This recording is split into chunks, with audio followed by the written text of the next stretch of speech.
Good morning, my dear students. Welcome to second PU Physics CET NEET class. ನಾವು EMI and AC chapter ನ discuss ಮಾಡ್ತಾ ಇದೀವಿ detail ಆಗಿ. ಈಗಾಗಲೇ ಸುಮಾರು ಡಿಫರೆಂಟ್ ಕಾನ್ಸೆಪ್ಟ್ಸ್ ಆಫ್ ಕ್ವಶನ್ಸ್ ಅನ್ನ ನಾವು ಕವರ್ ಮಾಡಿದ್ದೀವಿ. ಇವತ್ತು ನೆಕ್ಸ್ಟ್ ಇನ್ನು ಉಳಿದಿರತಕ್ಕಂತ ಕ್ವಶನ್ಸ್ ಅನ್ನ ನಾವು ಕಂಪ್ಲೀಟ್ ಮಾಡಲಿಕ್ಕೆ ಟ್ರೈ ಮಾಡೋಣ. Question number 56. In the circuit shown in the figure, what will be the reading of the voltmeter? Diagram ಅನ್ನ ನೋಡಿ ವೋಲ್ಟ್ ಮೀಟರ್ ರೀಡಿಂಗ್ ಏನು ಅನ್ನೋದನ್ನ ನಾವು ಫೈಂಡ್ ಔಟ್ ಮಾಡಬೇಕು. ಈಗ ವೋಲ್ಟ್ ಮೀಟರ್ ರೀಡಿಂಗ್ ಅಲ್ಲಿ ಏನು ಅನ್ನೋದನ್ನ ಅಂದ್ರೆ ಪೀಕ್ ವೋಲ್ಟೇಜ್ ರೆಸಿಸ್ಟೆನ್ಸ್ ಇರ್ತಕ್ಕಂಥ ಟೋಟಲ್ ಪೀಕ್ ವೋಲ್ಟೇಜ್ ಏನಾಗಿರುತ್ತೆ ಅಂತ ನಾವು ಕಂಡುಹಿಡಿಬೇಕಪ್ಪ. ಅಕ್ರಾಸ್ VL ಎಷ್ಟಿದೆ? 100 ವೋಲ್ಟ್ ಇದೆ. ಅಕ್ರಾಸ್ VC ಎಷ್ಟಿದೆ? 100 ವೋಲ್ಟ್ ಇದೆ.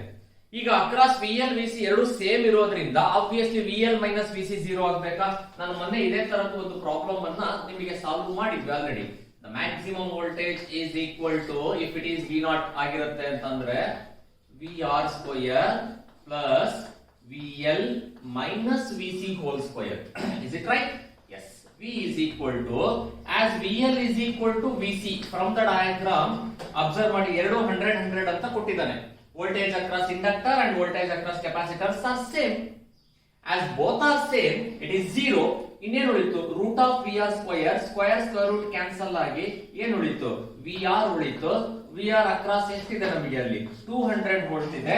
Hence the final answer is 200 volt. That is option 3. Option 3 is the right answer. Next. In a series LCR circuit, the phase difference between the voltage and the current is 45 degree. ಒಂದು LCR circuit ಅಲ್ಲಿ phase difference between voltage and current is 45 degree, then the power factor will be. So power factor ಏನಾಗುತ್ತೆ ನೋಡಿ. Power factor ಅಂತ ಅಂದ್ರೆ you know that nothing but cos phi. So power factor is equal to cos phi. R ಮತ್ತೆ Z value ಕೊಟ್ಟಿದ್ರೆ in terms of R and Z ಅಲ್ಲಿ ಬರಿಬಹುದು. Theta ಕೊಟ್ಟಿದ್ರೆ in terms of ಥೀಟಾದಲ್ಲಿ ಬರೀರಿ. ಎಷ್ಟು ಕೊಟ್ಟಿದ್ದಾನೆ? Angle 45 degree. That is cos 45 degree. Cos 45 degree ಅಂತಂದ್ರೆ value ಎಷ್ಟಪ್ಪ? 1/√2. ಇದನ್ನ ಆನ್ಸರ್ ಇಲ್ಲ. ಫರ್ದರ್ ಇದನ್ನ ಇನ್ನೂ ಸಿಂಪ್ಲಿಫೈ ಮಾಡಿದ್ರೆ 1 divided by 1.41 ಅಥವಾ 0.707. Hence the final answer is 0.707. That is option 2. Option 2 is the right answer. Next, question number 58. A charged 30 microfarad capacitor is connected to a 27 millihenry inductor. The angular frequency of free oscillations of circuit is, angular frequency ಕೇಳಿದಾನೆ, resonant frequency ಬೇರೆ, angular frequency ಬೇರೆ. resonant frequency ಅಂತ ಬಂದಾಗ omega is equal to 1 divided by root LC. ಸಾರಿ, ಇದು angular frequency ಅಂದ್ರೆ. Resonant ಅಂದ್ರೆ f0 is equal to 1/2π into root LC. f0 ಅನ್ನ ಕಂಡುಹಿಡಿಬೇಕಿತ್ತು. ಇಲ್ಲಿ omega ಕಂಡುಹಿಡಿಬೇಕು ನಾವು. ಹಾಗಾದ್ರೆ ವ್ಯಾಲ್ಯೂ ಏನೇನು ಕೊಟ್ಟಿದ್ದಾನೆ ಸಬ್ಸ್ಟಿಟ್ಯೂಟ್ ಮಾಡ್ತಾ ಬರೋಣ ನಾವು. So omega is equal to 1 divided by square root of 27 milli henry ಅಂತೆ inductor. 27 into 10 raised to -3. Capacitance 30 microfarad ಅಂತೆ. 30 into 10 raised to -6 ಅಂತ ಕೊಟ್ಟಿದ್ದಾನೆ. Hence omega is equal to 1 divided by square root of, ನೋಡಿ 30 ಅನ್ನ ನಾನು 3 into 10 ಅಂತ ಅನ್ಕೊಳ್ತೀನಿ. 27 3s 81 ಆಯ್ತು. ಅವಾಗ ಇಲ್ಲಿ 10 ಇದೆ. -3 -6 -9. -9 ಅಲ್ಲಿ 10 1 ಹೋಯ್ತು ಅಂದ್ರೆ ಇನ್ನ 8 ಉಳಿತು. It is 1 divided by root of 81 into 10 raised to -8. ನಾವು ಈಗ ರೂಟ್ ಇಂದ ಹೊರಗೆ ತೆಗೆದ್ರೆ 81 ಹೊರಗಡೆ ಬಂದ್ರೆ 9 ಆಯ್ತು, ಇಂಟು -8 ಹೊರಗಡೆ ಬಂದ್ರೆ -4 ಆಗತ್ತೆ. ಓಕೆನಾ? So 1 divided by 9 into 10 raised to -4 ಆಯ್ತು. ಇದೇನೋ ಆಪ್ಷನ್ ನೋಡಿ. ಇಲ್ಲ -4 ಮೇಲ್ಗಡೆ ಹೋದ್ರೆ +4 ಆಯ್ತು. So 1/9 into 10 to the power 4 ಆಗುತ್ತೆ ನಮಗೆ ಅಲ್ಲಿ. ಅಥವಾ this can be written as 0.11 into 10 to the power 4 ಆಗುತ್ತೆ.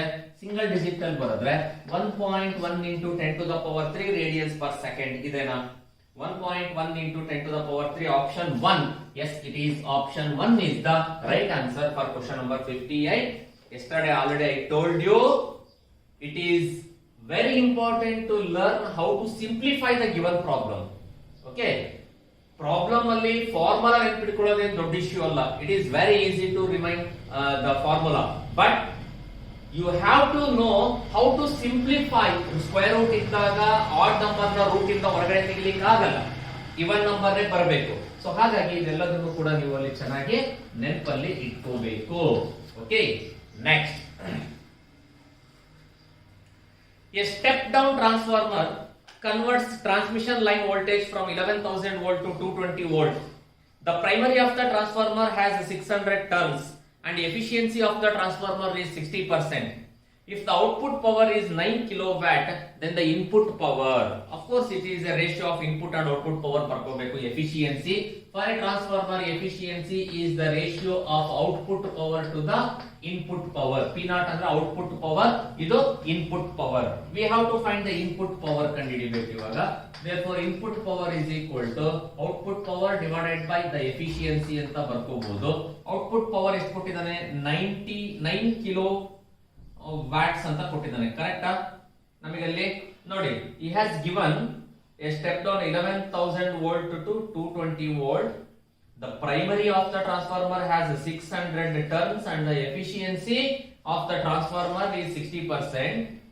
If the output power is 9 kilowatt, 9 into 10 raised to 3 divided by efficiency 60% ಅಂತೆ. 60 by 100 ಅನ್ನು ಮೇಲ್ಗಡೆ ಕಳಿಸೋಣ, ಈ ತರ ಆಗುತ್ತೆ.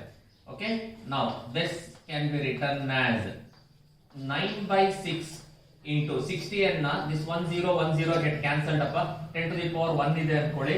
3 plus 1 ಏನಾಯ್ತು? 4 ಆಯ್ತು. Hence the input power is 3 2s are 3 3s are 3 by 2 ಅಂದ್ರೆ 1.5. 1.5 into 10 raised to 4.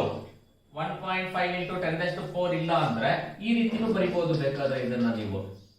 Okay, that is 15 into 10 raised to 3 watts ಅಂತ ಬರಿಬಹುದು. 10 raised to plus 3 is kilo ಆಗುತ್ತೆ. 15 ಕಿಲೋ ವ್ಯಾಟ್ ಅಂತ ಕೂಡ ಬರಿಬಹುದು. ಇದನ್ನ option 15 kilo watt, it is option 4. Option 4 is the right answer. ನೋಡಿ, ಇದೆಲ್ಲ ಇದೇ important. ನಾವು ನೀಟ್ ಅಲ್ಲಾಗ್ಲಿ ಸಿಇಟಿ ನಲ್ಲಾಗ್ಲಿ ನಾವು ಕಾನ್ಸಂಟ್ರೇಟ್ ಮಾಡ್ಬೇಕಾಗಿರೋದು. ಆನ್ಸರ್ಸ್ ಯಾವ್ದ್ರಲ್ಲಿ ಇದೆ? ನಮಗೆ 1.5 ಕೊಟ್ಟಿಲ್ಲ ಅಂದಾಗ ಕಿಲೋದಲ್ಲಿ ಕೊಟ್ಟಿದ್ದಾನೆ. ಇದು ಕಿಲೋ ಅಂದ್ರೆ 10 raised to 3 ಆಗಬೇಕು. 10 raised to 3 into 10, 1.5 into 10 15 ಆಗುತ್ತೆ. So that you can write as kilowatts. ಇವೆಲ್ಲ ಫಂಡಮೆಂಟಲ್ಸ್ ನ ಚೆನ್ನಾಗಿ ನೆನಪಲ್ಲಿ ಇಟ್ಕೊಳ್ಳಿ. Okay, next question number 60. Quantity that remains unchanged in a transformer is frequency. It's a basic simple question. Frequency does not change. Step down, step up ಏನಾರು ಹಾಕೊಳ್ಳಿ, frequency change ಆಗಲ್ಲ, it remains same. Two coils A and B are separated by a certain distance. If a current of 4 ampere flows through a magnetic flux of 10 raised to minus 3 Weber passes through B. If no current passes through A and a current of 2 ampere passes through B, then the flux through A ಏನಾಗುತ್ತೆ? ನೋಡಿ, flux through A ಬೇಕು ಅಂತ ಅಂದ್ರೆ ನನಗೆ ಅದಕ್ಕಿಂತ ಮುಂಚೆ magnetic flux linked with coil ಏನು M value ಗೊತ್ತಾಗಬೇಕು. ಈಗ ಅದು ಗೊತ್ತಾಗ್ಲಿಕ್ಕೆ initially you all know that flux through B ಕಂಡುಹಿಡಿತಾ ಇದೀನಿ ಅಂದಾಗ it is due to current induced ಇಂದ ಎ ಆಗಿರ್ಬೇಕಾ? ಅದೇ ತರ 5A ಇದ್ದಾಗ MIB ಅಂತ ಆಗಿರುತ್ತೆ. So here I have to find the value of M up. This can be written as the magnetic flux divided by current in the coil A. Flux ಅಲ್ಲಿ ಎಷ್ಟು ಕೊಟ್ಟಿದ್ದಾನೆ? 10 raised to minus 3. ಕರೆಂಟ್ ಎಷ್ಟು ಕೊಟ್ಟಿದ್ದಾನೆ ನಮಗೆ ಅಲ್ಲಿ? 4 amperes ಅಂತ ಕೊಟ್ಟಿದ್ದಾನೆ. Okay, let it be, ಅಷ್ಟಿರಲಿ ಅದು. ಸೊ ಈಗ magnetic flux linked with coil A ಕಂಡುಹಿಡಿಬೇಕಲ್ವಾ ನಾವು? So therefore magnetic flux linked with coil A ಕಂಡುಹಿಡಿಯೋಣ. ಹಾಗಾದ್ರೆ ನಾವು that can be written as, sorry 5 ಕಂಡುಹಿಡಿಬೇಕು ನಾವು ಇವಾಗ. This 5A is equal to M into IB. M into IB, where M ಅಂದ್ರೆ ಈಗ ಮೇಲ್ಗಡೆ ಕಂಡುಹಿಡಿದಿದೀವಲ್ಲ ನಾವು, ಅದರ value 10 raised to minus 3 divided by 4. minus 3 divided by 4 into IB ಎಷ್ಟು ಕೊಟ್ಟಿದ್ದಾನಪ್ಪ ನಮಗೆ ಅಲ್ಲಿ? 2 amperes. 2 ಅಂತ ಕೊಟ್ಟಿದ್ದಾನೆ. ಹಾಗಾದ್ರೆ ವ್ಯಾಲ್ಯೂ ಎಷ್ಟಾಗುತ್ತೆ ಇವಾಗ? That I have to find. ಇವಾಗ ಅದು ನಾವು ಕಂಡುಹಿಡಿಬೇಕು ಅಲ್ವಾ? ಇವಾಗ 4 ones are 2 ones are 2 2s are 1 by 2. 1 by 2 ಅಂತ ಅಂದ್ರೆ 0.5 into 10 raised to minus 3 ಅಥವಾ 5 into 10 raised to minus 4. It is 5 into 10 raised to minus 4 Weber. ಇದನ್ನ option yes, it is option 3. 5 into 10 raised to minus 4 Weber. Easy ಅಲ್ವಾ? Actually ಈ chapter ಅಲ್ಲಿ ಫಾರ್ಮುಲಾಗಳು ಸುಮಾರು ನೆನ್ಪಿಡ್ಕೊಂಡ್ಬಿಟ್ರೆ ನೀವು ಆರಾಮಾಗಿ ಕ್ವಶನ್ಸ್ ಅನ್ನ ಅಟೆಂಡ್ ಮಾಡಬಹುದು. ಅಂಡ್ ನಮ್ಮ ಪ್ರಕಾರ ಈ ಸಾರಿ ಇದೇ ರೇಂಜಿನ ಕ್ವಶನ್ಸ್ ಗಳು ಇರ್ತವೆ ಹೊರತು ತುಂಬಾ ಡಿಫಿಕಲ್ಟ್ ಲೆವೆಲ್ ಇರೋದಿಲ್ಲ. Next question number 62. A conducting wire of 100 turns is wound over 1 centimeter near the center of a solenoid of 100 centimeter length and 2 centimeter radius having 1000 turns. The mutual inductance of the two coils is 2 coils. ನೋಡಿ ಇದನ್ನ ಅರ್ಥ ಮಾಡ್ಕೋಬೇಕು ನೀವು. Mutual inductance of the 2 coils. ಅವಾಗ ಆ formula use ಮಾಡಬೇಕು ನಾವು regular ಆಗಿ. Okay, that is given by M is equal to mu naught into N1 into N2 into A divided by L. So the value of mu naught is 4 pi into 10 raised to minus 7. Number of turns, ಒಂದು 1000 ಎಷ್ಟು ಕೊಟ್ಟಿದ್ದಾನೆ, 100 turns ಅಂತೆ, ಇನ್ನೊಂದು 1000 turns ಅಂತೆ. Okay, so 100 into 1000. Area ಕೊಟ್ಟಿಲ್ಲ, radius ಕೊಟ್ಟಿದ್ದಾನೆ. So pi R square ಹಾಕಬೇಕು area ಜಾಗದಲ್ಲಿ. ಅವಾಗ pi R square divided by length ಎಷ್ಟು ಕೊಟ್ಟಿದ್ದಾನೆ, 100 ಸೆಂಟಿಮೀಟರ್ ಅಂತೆ. ಮೀಟರ್ ಕನ್ವರ್ಟ್ ಮಾಡಿದ್ರೆ 1 ಮೀಟರ್ ಆಯ್ತು. Hence which is equal to answer final ಇದೆನಾ, ಇಲ್ಲ. ಸೊ ವ್ಯಾಲ್ಯೂ ಸಬ್ಸ್ಟಿಟ್ಯೂಟ್ ಮಾಡಬೇಕು. 4 into 3.14 into 10 raised to minus 7 into 10 square 10 cube 10 to the power 5 into 3.14 into radius ಎಷ್ಟು ಕೊಟ್ಟಿದ್ದಾನೆ, 2 ಸೆಂಟಿಮೀಟರ್ ಅಂತೆ. 2 into 10 raised to minus 2 whole square metre convert ಮಾಡಿದೆ. Divided by 1 ಇರೋದ್ರಿಂದ keep it as same. 3.14 into 3.14 ಅಂದ್ರೆ nearly 10. Okay, so 4 into 10 into 10 raised to minus 7 ಅಲ್ಲಿ 10 raised to 5 ಹೋದ್ರೆ 10 raised to minus 2 ಉಳಿತು. into 2 square ಅಂದ್ರೆ 4 minus 2 2s are minus 4. hence m is equal to 4 4s are 16 into 10 to the power ಇದು plus 1 ಇದೆ, minus 2 minus 4 minus 6 plus 1 ಅಂದ್ರೆ minus 5. 16 into 10 raised to minus 5 ಇದೆನಾ ನೋಡಿ. ಅಥವಾ single digital answer ಇಟ್ರೆ 1.6 into 10 raised to minus 4. Nearest answer ಯಾವುದು 1.6 ಗೆ? 1.58 into 10 raised to minus 4 volt ಇದೆ. Option 1. So option 1 is the right answer for question number 62. Next, question number 63. If n is the number of turns in a coil, the value of self inductance varies as. So self inductance ಯಾವ ರೀತಿ ಇರುತ್ತೆ ಹಾಗಾದ್ರೆ ನಮಗೆ? ಓಕೆನಾ, if L is the self inductance, it is given by mu naught n square A divided by L. Okay, this is the regular formula. Even theory ನಲ್ಲೂ ಕೂಡ ಇದನ್ನ question ನ ಕೇಳಿದ್ರು. How it related with number of turns? Directly proportional to n square. That is option 3. So option 3 is the right answer. Two solenoids of equal number of turns have their lengths and the radii in the same ratio 1:2. The ratio of their self inductance will be. Ratio of their self inductance ಏನಾಗಿರುತ್ತೆ ಅಂತ ಅಲ್ಲಿ ಕೇಳಿದ್ದಾರೆ. So ಇಲ್ಲಿ ಹಾಗಾದ್ರೆ ಕೊಟ್ಟಿರೋ ಡಾಟಾನ ನಾವು observe ಮಾಡಿದ್ರೆ self inductance of A solenoid ಗೊತ್ತು ನಮಗೆ, ಇಲ್ಲಿ ಬರ್ಕೊಂಡಿದೀವಿ already. L is equal to mu naught n square A ನೇ. ಇನ್ ಕೇಸ್ ಏನಾದ್ರೂ ಅವರು ಏರಿಯಾ ಕೊಟ್ಟಿಲ್ಲ ಅಂದಾಗ radius pi R square divided by small L ಅಂತ ಬರ್ದಿರ್ತೀನಿ, ಕನ್ಫ್ಯೂಷನ್ ಆಗೋದು ಬೇಡ ಅಂತ. ನಮಗೆ ಏನೇ 2 solenoids of equal number of turns have their lengths and radii in the same ratio 1:2. Length and radius ಎರಡು ಕೂಡ ಸೇಮ್ ರೇಷಿಯೋ 1:2 ಅಂತೆ. L1 by L2 1/2, R1 by R2 ಕೂಡ 1/2 ಇದೆ ಅಂತೆ. ಹಾಗಾದ್ರೆ the ratio of their self inductance will be ಏನಾಗತ್ತೆ ನೋಡಿ. ಈಗ ನನಗೆ ರೇಡಿಯಸ್ ಮತ್ತೆ ಲೆಂತ್ ಈಗ ಅಷ್ಟೇ ಇರೋದ್ರಿಂದ it is directly proportional to square of the radius and inversely proportional to the length. So L1 by L2 can be written as R1 by R2 whole square into L2 by L1 ಅಂತ ಬರಿಬಹುದಾ inversely ಇರೋದ್ರಿಂದ. Now this can be written as 1/2 whole square into 2/1 because L2 by L1 ಇರೋದ್ರಿಂದ ಅದು 2/1 ಆಗುತ್ತೆ. ಇದು so L1 divided by L2 is equal to 1/4 into 2/1. 2 ones are 2 twos are. Hence the ratio again it is the same 1:2 or 1/2. Then option 1:2 option 1. Hence option 1 is the right answer. ನೀವು ಯಾವಾಗಲೂ question ಸರಿಯಾಗಿ ನೋಡಬೇಕು. ಹೆಂಗ್ ಇದನ್ನೇ ತಗೋಬೇಕು ಅಂದ್ರೆ ಡಾಟಾದಲ್ಲಿ ನೀಟಾಗಿ mention ಮಾಡಿದಾನೆ. ಲೆಂತ್ ಅಂಡ್ ರೇಡಿಯೈಗೆ ಮಾತ್ರ ರಿಲೇಷನ್, ಬೇರೆ ಯಾವುದು ಬೇಕಾಗಿಲ್ಲ. ಏರಿಯಾ ಕೊಡದಲ್ಲೇ ರೇಡಿಯಸ್ ಕೊಟ್ಟಾಗ πr² ಹಾಕೋಬೇಕು. ಸೊ ಅದನ್ನ ಡೈರೆಕ್ಟ್ಲಿ ಇದ್ರೆ ಈ ರೀತಿ, ಇನ್ವರ್ಸ್ ಇದ್ರೆ ಈ ರೀತಿ ಬರ್ಕೊಳ್ಳೋದು ನಿಮಗೆ ಗೊತ್ತಿರಬೇಕು. ಸ್ಕ್ವೇರ್ ಇದ್ದಾಗ ಸ್ಕ್ವೇರ್ ಕರೆಕ್ಟ್ ಆಗಿ ಹಾಕೋಬೇಕು. ಸೊ ಆಗ you will get the answer correctly. So option 1 is the right answer. Next question number 65. A boy pedals a stationary bicycle. The pedals of the bicycle are attached to a 200 ton coil of area 0.10 meter square. The coil rotates at half a revolution per second and it is placed in a uniform magnetic field of 0.02 Tesla. The perpendicular to the axis of rotation of the coil. The maximum voltage generated in the coil, maximum voltage instantaneous NBA omega. ಅಲ್ವಾ? So EMF E is equal to NBA omega. Omega ಕೊಟ್ಟಿಲ್ಲ ಅಂತ ಅಂದ್ರೆ omega ಜಾಗದಲ್ಲಿ 2πf value substitute ಮಾಡಿ ಅಷ್ಟೇ. So n ಅಂದ್ರೆ number of turns 200 ಅಂತೆ, b ಅಂದ್ರೆ 0.02 tesla, area 0.1 metre square into 2 into 3.14 into frequency ಎಷ್ಟೋ ಕೊಟ್ಟಿರ್ಬೇಕಲ್ಲ ನಮಗೆ ಅಲ್ಲಿ ನೋಡಿ. Frequency the coil rotate half a revolution per second. half a revolution ಅಂದ್ರೆ 1/2. okay, so the maximum voltage generated in the coil is ಎಷ್ಟಾಗುತ್ತೆ ಅಂತ ನಾವು ಕಂಡುಹಿಡಿಯಬೇಕಪ್ಪ.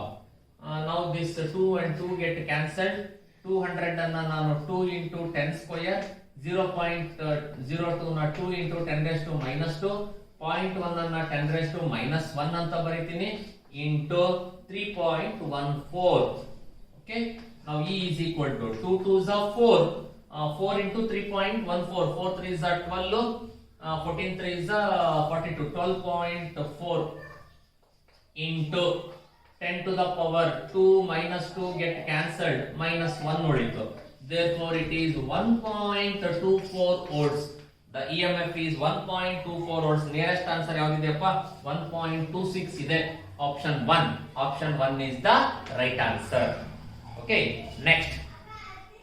when the plane of the armature of an AC generator is parallel to the field in which it is rotating, ಏನಾಗುತ್ತೆ? ಇದೇ question repeat ಆಗಿತ್ತಲ್ವಾ ನಮಗೆ. the flux linked with it is 0 while induced EMF is maximum. option 2 for question number 66. option 2 is the right answer because same question cos 90 ಇದ್ದಾಗ NAB cos 90 that 0 ಆಯ್ತು. sin maximum ಇದ್ದಾಗ E is equal to E naught sin omega sin theta maximum ಇರುತ್ತೆ ಅಂತ. An AC source is of 200 by root 2 volt 50 hertz. The value of the voltage after 1/600 seconds from the start is ಏನಾಗುತ್ತೆ ಹಾಗಾದ್ರೆ? Okay, first V0 ಕಂಡುಹಿಡಿಯಿರಿ. ಇವಾಗ VRMS is equal to V0 by root 2 ಆಗುತ್ತೆ. I think ಅಷ್ಟು ಜಾಗ ಸಾಕಾಗಲ್ಲ ಆ problem ಅನ್ನು ಸಾಲ್ವ್ ಮಾಡ್ಲಿಕ್ಕೆ. ಇದನ್ನ ಫಸ್ಟ್ ನಾವು ಕ್ಲೀನ್ ಮಾಡ್ಕೊಳ್ಳೋಣ. ಈಗ VRMS ಗೆ ಫಾರ್ಮುಲಾ ಗೊತ್ತು ನಿಮಗೆ, V0 by root 2.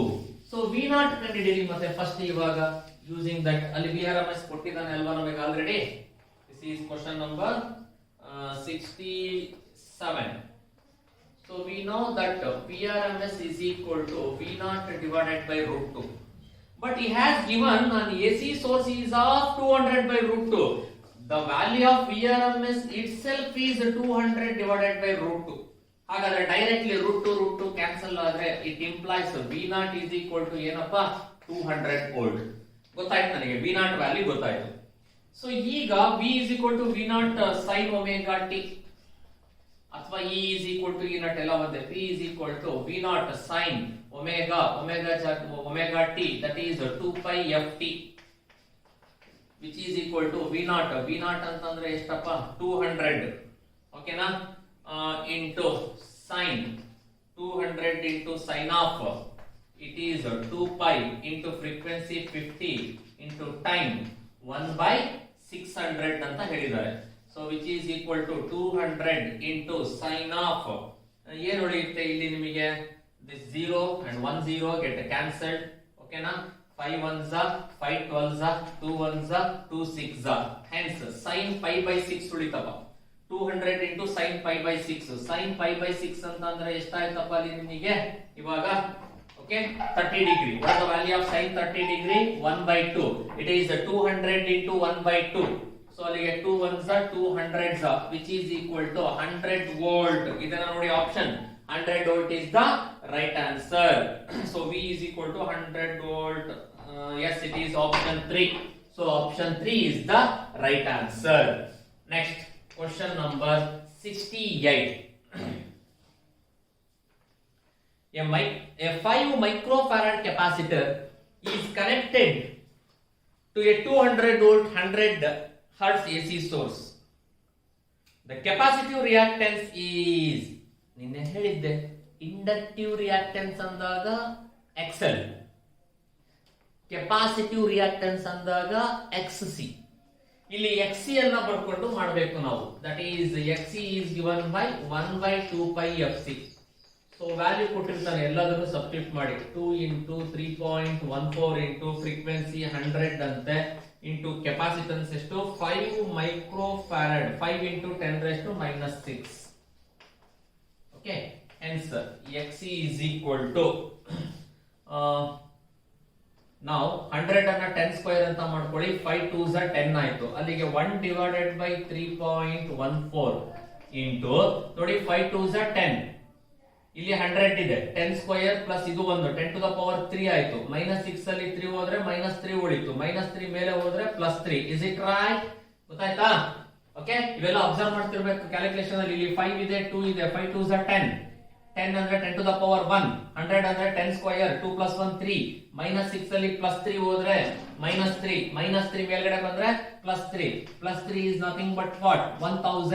1000 divided by 3.14 ಆಯ್ತು, which is equal to 300s plus 3 3s and 3 1s, nearly 319 317 ಹತ್ತತ್ರ ಬರುತ್ತೆ ನೋಡಿ. ಓಕೆ, ಎಕ್ಸಾಕ್ಟ್ಲಿ ನಿಯರೆಸ್ಟ್ ಆನ್ಸರ್ ಯಾವ್ದಿದೆ? 318 ohms, option 3. So 318 ohms is the right answer. Next, question number 69. A coil of inductance 300 millihenry and resistance 2 ohm is connected to a source of voltage 2 volt. The current reaches half of its steady state value is, ಏನಾಗುತ್ತೆ ನಮಗೆ ಅಲ್ಲಿ ಹಾಗಾದ್ರೆ? So that we have to find. So ಇಲ್ಲಿ actually ಇದು ನಿಮಗೆ ಇಲ್ಲ ಇವಾಗ.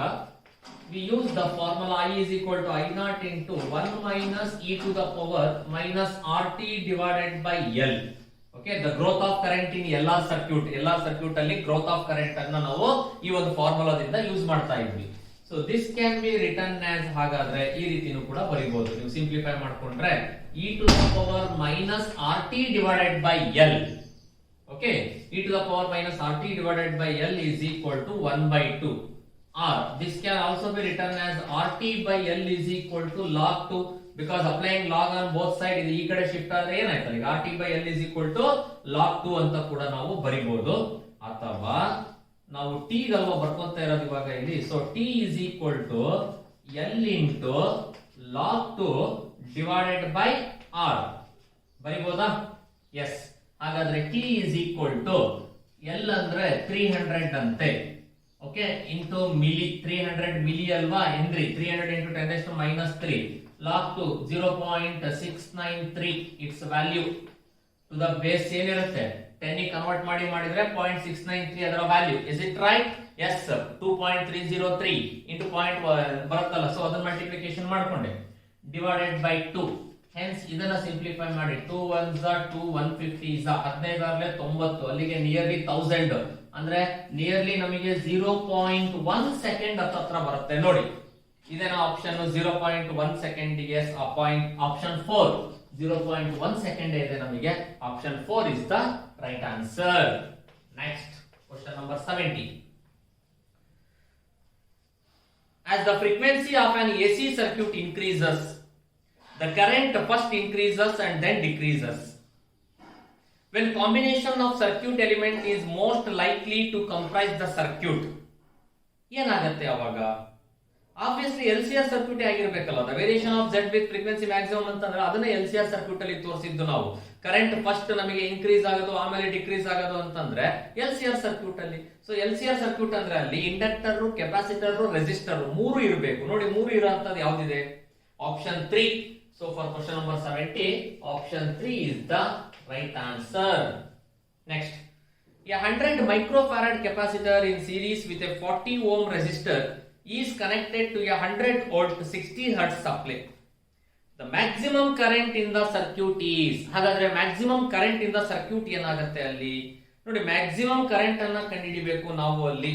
So maximum current ಅನ್ನ ಕಂಡುಹಿಡಿಬೇಕು ಅಂದ್ರೆ ಕೊಟ್ಟಿರೋ ವ್ಯಾಲ್ಯೂಸ್ ಗಳನ್ನೆಲ್ಲ ಕಂಡುಹಿಡಿಬೇಕು ನೀವು. ಈಗ XC ಅಷ್ಟೇ ಕೊಟ್ಟಿದ್ದಾನೆ, XL ಇಲ್ಲ. ಫಸ್ಟ್ ಆಫ್ ಆಲ್ ಅವಾಗ Z is equal to square root of R square plus XC square, which is equal to square root of R square plus XC ಅಂದ್ರೆ ಏನಪ್ಪ 2 pi FC ಅಲ್ವಾ? ಅಂದ್ರೆ ಅದನ್ನ ಸ್ಕ್ವೇರ್ ಮಾಡಿದ್ರೆ 4 pi square F square C square ಆಯ್ತು. But maximum current ತಾನೇ ಕೇಳಿರೋದು ನಮಗೆ. Maximum current is I0 is equal to what? V0 by Z ಆಯ್ತು. So which is equal to V0 ಎಷ್ಟು ಕೊಟ್ಟಿದ್ದಾನೆ ನಮಗೆ? he has given the value of V0 ಕೊಟ್ಟಿಲ್ಲ, RMS value ಕೊಟ್ಟಿದ್ದಾನೆ. ಇದು ಗೊತ್ತು ನಿಮಗೆ formula. VRMS is equal to V0 by root 2.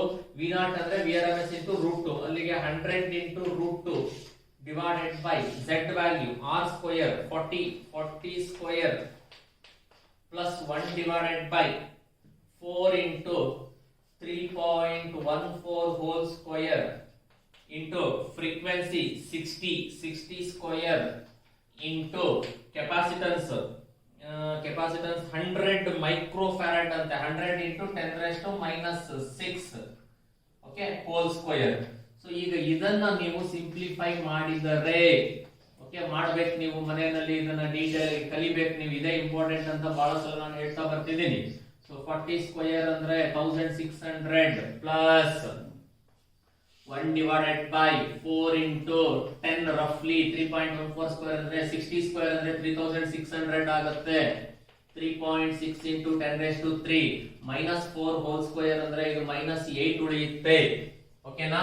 So litre ಇದನ್ನ ಸಿಂಪ್ಲಿಫೈ ಮಾಡ್ಕೊಳ್ಳಿ ನೀವು. ಸಿಂಪ್ಲಿಫೈ ಮಾಡಿದ್ರೆ you will get nearly 3 amperes.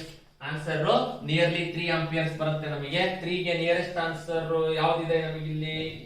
2.95 amperes. So ಅದನ್ನೇ ಬರ್ಬಿಡ್ತೀನಿ ನಾನು exactly. 2.95 amperes is the best answer. That is option 4. Option 4 is the right answer.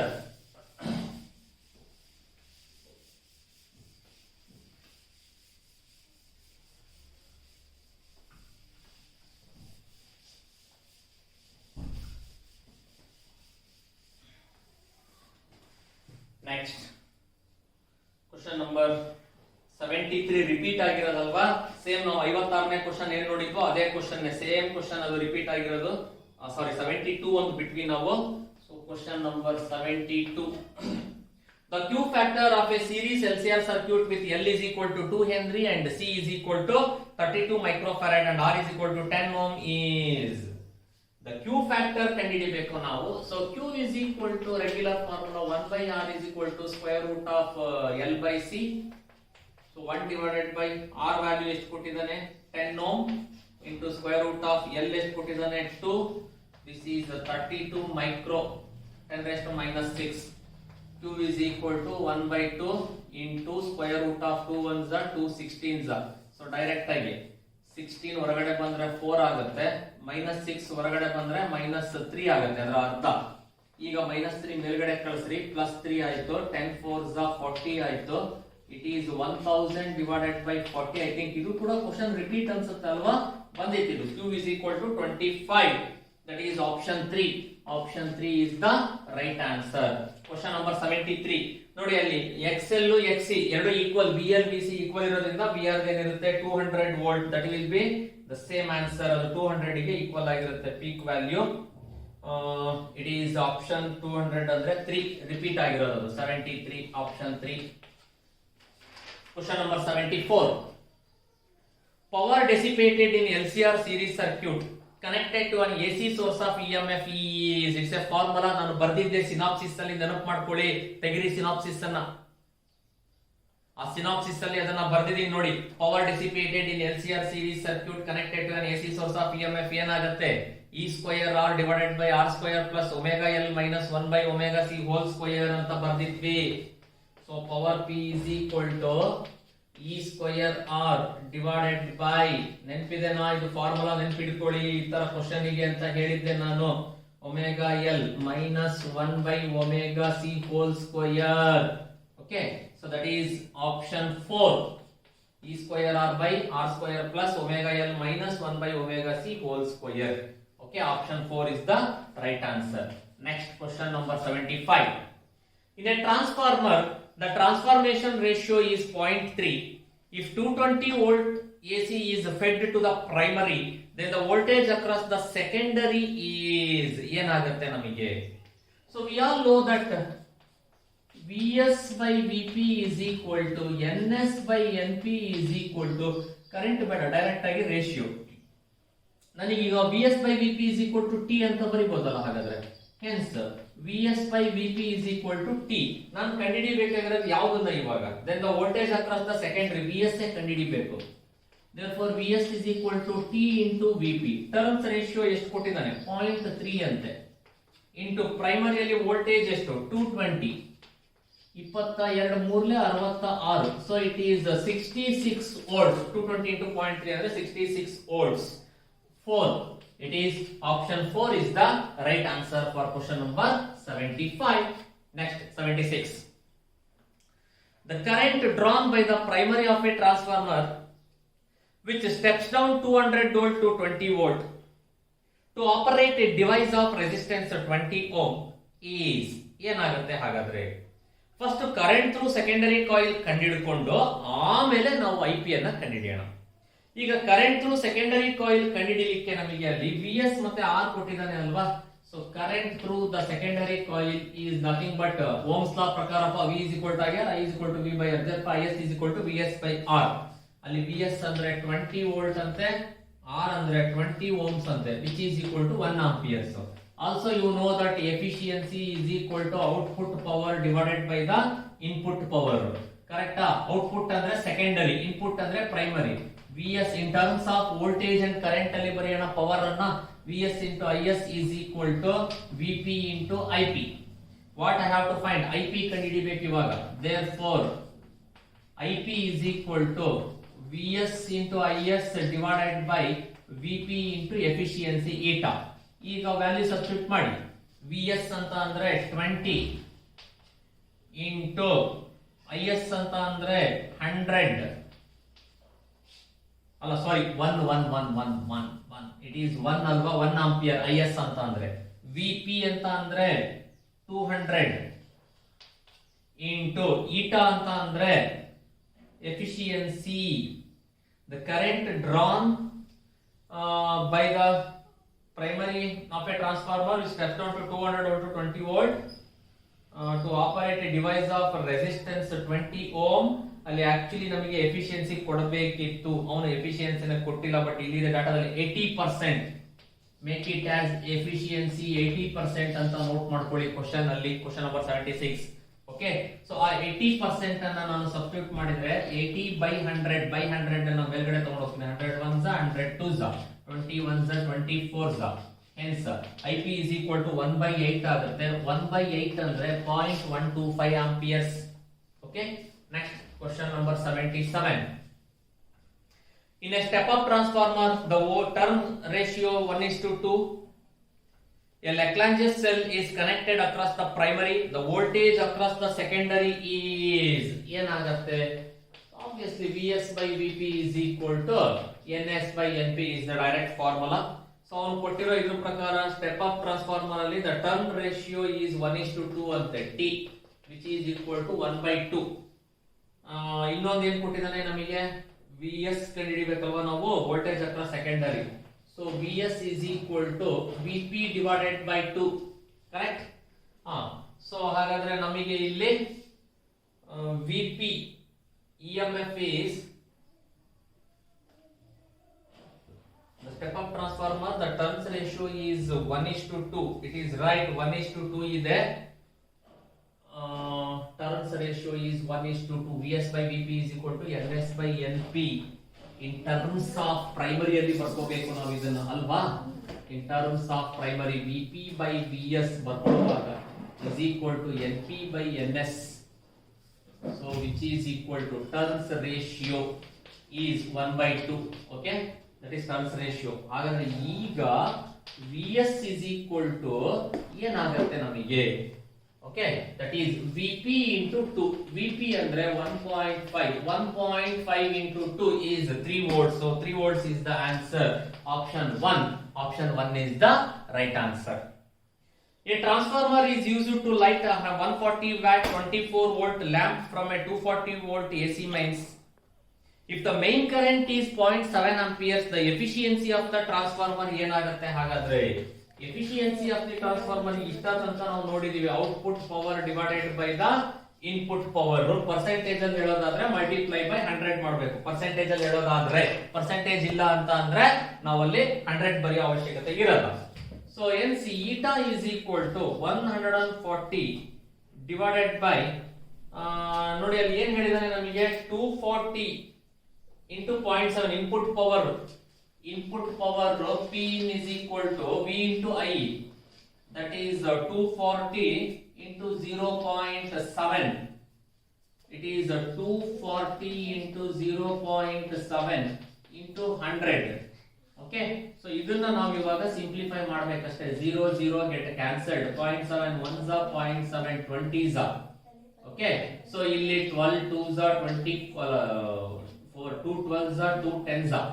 ಅಲ್ಲಿಗೆ 1000 divided by 12 ಆಯ್ತು. ಅಲ್ಲಿಗೆ ನಿಯರ್ಲಿ 84% ಹತ್ತತ್ರ. ಹಾಗಾದ್ರೆ 84 ಗೆ ಹತ್ರ ಯಾವ್ದಿದೆಪ್ಪ? 83.3. So option 3 is the right answer. Okay, ಇಲ್ಲಿ ಕ್ಯಾಲ್ಕುಲೇಷನ್ ಅನ್ನೇ ಮೇನ್ ನೀವು ಮಾಡಬೇಕು. ಯಾಕೆಂದ್ರೆ ನಾವು ಅದನ್ನ ಎಷ್ಟು ಇನ್ನೂ ಪ್ರಾಬ್ಲಮ್ ಮಾಡಿದ್ರು ಕೂಡ ಫಾರ್ಮುಲಾ ನೆನ್ಪಿಟ್ಕೊಳ್ಳೋದು ಈಸಿ, ಕ್ಯಾಲ್ಕುಲೇಷನ್ ನೀವೇ ಕಲಿಬೇಕು. ಓಕೆ, ಮತ್ತೆ ಮತ್ತೆ ಇದೇ ಪ್ರಾಬ್ಲಮ್ಸ್ ಅನ್ನ ಮನೆಯಲ್ಲಿ ನೀವೇ ಓನ್ ಆಗಿ ಟ್ರೈ ಮಾಡ್ಬೇಕು ಕ್ಯಾಲ್ಕುಲೇಷನ್ ಮಾಡೋದು. ಲಾಸ್ಟ್ ಇನ್ನ 2 ಕ್ವಶನ್ ಇದೆ ಅಲ್ವಾ. 79. A transformer has 100 turns in the primary coil and carries 8 amperes. If input power is 1 kilowatt, the number of turns in the secondary coil to have 500 volt output will be number of turns in the secondary coil ಅನ್ನ ಕಂಡುಹಿಡಿಬೇಕಪ್ಪ ನಾವು. ಈಗಾದ್ರೆ primary coil ಅಲ್ಲಿ ಎಷ್ಟಾಗತ್ತೆ ನಿಮಗೆ. ಈಗ input power is nothing but VP into IP ಇದ್ದಂಗೆ. Primary coil ನ voltage, primary coil ನ current ಎಷ್ಟು ಕೊಟ್ಟಿದ್ದಾನೆ ನಮಗೆ ಅಲ್ಲಿ. ವಿಪಿ ಕಂಡುಹಿಡಿಬೇಕು ನಮಗೆ. ಪವರ್ 1 ಕಿಲೋ ವ್ಯಾಟ್ ಅಂತೆ, ಅಂದ್ರೆ 1000 ವ್ಯಾಟ್ ಅಪ್ಪ. 1 ಕಿಲೋ ವ್ಯಾಟ್ ಅಂತ ಕೊಟ್ಟಿದ್ದಾನೆ. It is nothing but 1000 watt ಇದ್ದಂಗೆ. ಸೊ ಹಾಗಾದ್ರೆ ವಿಪಿ ಕಂಡುಹಿಡಿಯೋದಾದ್ರೆ ಹೇಗೆ ಕಂಡುಹಿಡಿತೀರಾ. ಇಟ್ ಈಸ್ 1000 ಡಿವೈಡೆಡ್ ಬೈ ಎಷ್ಟು ಕೊಟ್ಟಿದ್ದಾನೆ, 8 ಆಂಪಿಯರ್ಸ್ ಅಪ್ಪ. 1000 by 8 ಅಂತಂದ್ರೆ ಎಷ್ಟಾಯ್ತು, 125 ವೋಲ್ಟ್ಸ್ ಆಯ್ತು. ವಿ ಎಸ್ ಅವನೇ ಕೊಟ್ಟಿದ್ದಾನೆ ನಮಗೆ ಎಷ್ಟಂತೆ, 500 ವೋಲ್ಟ್ ಅಂತೆ. therefore ಬರೀಬಹುದಾ ಇವಾಗ. ಹಾಗಾದ್ರೆ ns by np is equal to vs by vp. ಈಗ ns ತಾನೇ ಕಂಡುಹಿಡಿಬೇಕು ನಾನು. yes, ns is equal to, okay, what is vs? 500. what is vp? 125 ones are 125 fours are. np cross multiply ಮಾಡಿ. it is np into 4. np ಎಷ್ಟು ಕೊಟ್ಟಿದ್ದಾನೆ ನಮಗೆ, 100. it is 100 into 4 which is equal to 400. hence number of turns in the secondary coil is 400. last question ನೋಡೋಣ. 80. a 60 watt load is connected to the secondary of an ideal transformer whose primary draws line voltage. If a current of 0.54 amperes flows in the load, the current in the primary coil ಏನಾಗುತ್ತೆ. So current in the primary coil ಕಂಡುಹಿಡಿಯೋಣ. So ಅದಕ್ಕೂ ಮುಂಚೆ ನಮಗೆ VS ಬೇಕಲ್ವಾ. ಅಂದ್ರೆ power in the secondary coil is voltage in the secondary into current in the secondary. So using this formula voltage in the secondary ಕಂಡುಹಿಡಿಯೋದಾದ್ರೆ PS divided by IS. PS ಕೊಟ್ಟಿದ್ದಾನೆ 60, IS ಕೊಟ್ಟಿದ್ದಾನೆ 0.54, ಅಲ್ಲಿಗೆ 111 volts ಆಗುತ್ತೆ ನಮಗೆ VS. ಓಕೆನಾ? So as we all know that VS by VP is equal to NS by NP. So ನಾನು IP ಕಂಡುಹಿಡಿಬೇಕಲ್ವಾ? IP ತಾನೇ ಕಂಡುಹಿಡಿಬೇಕು. ಹಾಗಾದ್ರೆ ವಿಚ್ ಈಸ್ ಈಕ್ವಲ್ ಟು ಇದು ಇನ್ವರ್ಸ್ಲಿ IP by IS ಗೆ ಈಕ್ವಲ್ ಆಗಿರುತ್ತೆ. therefore ನಾನು ಕಂಡುಹಿಡಿಬೇಕಾಗಿರೋದು IP is equal to VS by VP into IS. so what is VS? 111. what is VP? 220. what is IS? 0.54. So ಈಗ ಇದನ್ನ ನಾವು ಸಿಂಪ್ಲಿಫೈ ಮಾಡಬೇಕು. 111 1s are roughly 111 2s are 0.54 divided by 2 ಅಂತ ಅಂದ್ರೆ 0.27 amperes. 27 2s ಅಲ್ವಾ? it is nearly 0.27 amperes. ಇದನ್ನ ನೋಡಿ, yes it is 0.27 amperes. option 3 is the right answer. ನೋಡಿ ಇಲ್ಲಿಗೆ ನಮಗೆ EMI AC ಪ್ರಾಕ್ಟೀಸ್ ಮಾಡಿ ಮೋಸ್ಟ್ ಇಂಪಾರ್ಟೆಂಟ್ ಚಾಪ್ಟರ್. ನಾನು ಏನ್ ನಿಮಗೆ 80 ಕ್ವೆಶ್ಚನ್ಸ್ ಡಿಸ್ಕಸ್ ಮಾಡಿದೀವೋ ಇದೇ ಫಾರ್ಮುಲಾ ಇದೇ ವೆರೈಟಿನಲ್ಲೇ ಬರುತ್ತೆ. ಯಾರು ಕೂಡ ನೀವು ಕನ್ಫ್ಯೂಸ್ ಮಾಡ್ಕೊಳ್ಳೋ ಅವಶ್ಯಕತೆ ಇರಲ್ಲ. ಅಂಡ್ ರಿಮೆಂಬರ್, ಈಗ ಪ್ರೆಸೆಂಟ್ ಒಂದು ಹೊಸ ಥಿಂಕಿಂಗ್ ಸ್ಟಾರ್ಟ್ ಮಾಡ್ತಾ ಇದ್ದಾರೆ ಗೌರ್ಮೆಂಟ್. ಏನಂದ್ರೆ CET ರ್ಯಾಂಕಿಂಗ್ ಬೇಸ್ ಮೇಲೆನೆ BSc ಗೂ ಕೂಡ ಅಡ್ಮಿಷನ್ ಕೊಡಬೇಕು. ನ್ಯಾಚುರಲ್ ಸೈನ್ಸ್ ಅಂದ್ರೆ BSc. ಹಾಗಾದ್ರೆ ನೀವು if you want to join BSc you must write CET exam.